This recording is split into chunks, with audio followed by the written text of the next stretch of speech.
Hello everyone, काय आजचा आपला मोटिवेशनल डोस? वेल, मी आता आहे यास आयलंड अबुधाबीमध्ये आणि आजचा आपला मोटिवेशनल डोस आहे फेस युअर फिअर. मी का सांगते माहिती आहे का हे? कारण मला स्वतःला खूप गोष्टींची भीती आहे, फोबिया आहे आणि ह्या सगळ्या गोष्टी आपल्याला का होतात माहिती आहे आपल्या बाबतीत?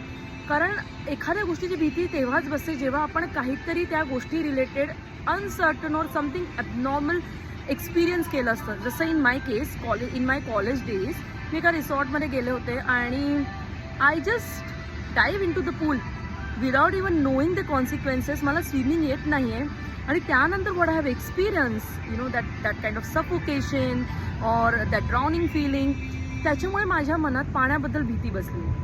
Of course I have other things also like insects ना घेऊन किंवा spooky things, haunted places is something I have a fear about it. पण why I am coming to water fear is असं वाटतं कुठेतरी की आपण ह्या सगळ्या गोष्टी एन्जॉयच नाही करू शकत आहे, कारण भीती मनात बसली आहे. आणि भीती मनात तेव्हा बसते कारण आपल्याला असं वाटतं की वी नो द कॉन्सिक्वेन्सेस. आता एकदा एक्सपिरियन्स केलं काय होऊ शकतं, मग अल्टिमेट काय आहे फिअरचा, डेथ, ज्याची आपल्याला सगळ्यांना भीती वाटते और वी माईट गेट हर्ट या सगळ्या गोष्टींची आपल्या मनात खूप भीती असते आणि आपण एकदम सगळं केअरफुली करत असतो. पण जेव्हा आपल्याला एखाद्या गोष्टीमध्ये काय होणार हे माहितीच नसतं ना, तेव्हा ती भीतीच उरत नाही. जसं in my case what happen की मला राईड्सची वगैरे पण खूप भीती वाटते. पण मागच्या 2-3 दिवसात मी अशा राईड्स केल्या कारण त्या राईडमध्ये काय होणार आहे मला माहितीच नव्हतं. जर मला कळलं असतं की ह्या राईडमध्ये ही भीती वाटणार आहे तर कदाचित मी करूच शकले नसते. पण ह्या सगळ्या गोष्टींमध्ये what is a positive side to look forward is my son Arnav.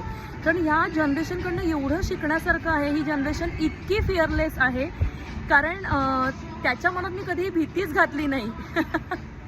So he is my motivation. तो मला सांगतो की mamma please start your journey from being fearful to fearless. जे माझे कोट्स असायचे आणि मला आता कळतं आहे की हाऊ फिअरफुल आय एम. आणि ह्या जनरेशनकडनं शिकण्यासारखं एवढं आहे आणि म्हणून मी ठरवलं आहे की yes let's give a try. ही भीती कुठेतरी मनातनं काढून टाकायला पाहिजे, कुठेतरी कॉन्कर करायला पाहिजे आपल्या भीतीवर. तुमची अशी कुठली भीती आहे, तुमचं असं कुठला फोबिया आहे ज्याच्यावर तुम्ही ऑलरेडी कॉन्कर केलं, you are gonna conquer. Do let me know how did you find today's episode.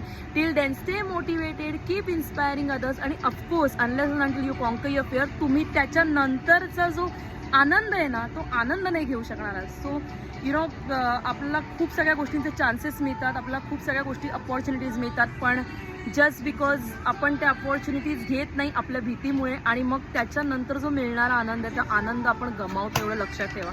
So don't do that. Just try to be fearless. मी असं नाही म्हणत प्रत्येक गोष्टीची भीती जाईल, जेवढी काढता येईल तेवढी. So let me enjoy my Yas island. Till then you take care and do let me know तुम्हाला आजचा एपिसोड कसा वाटला आहे आणि just be fearless. Take care.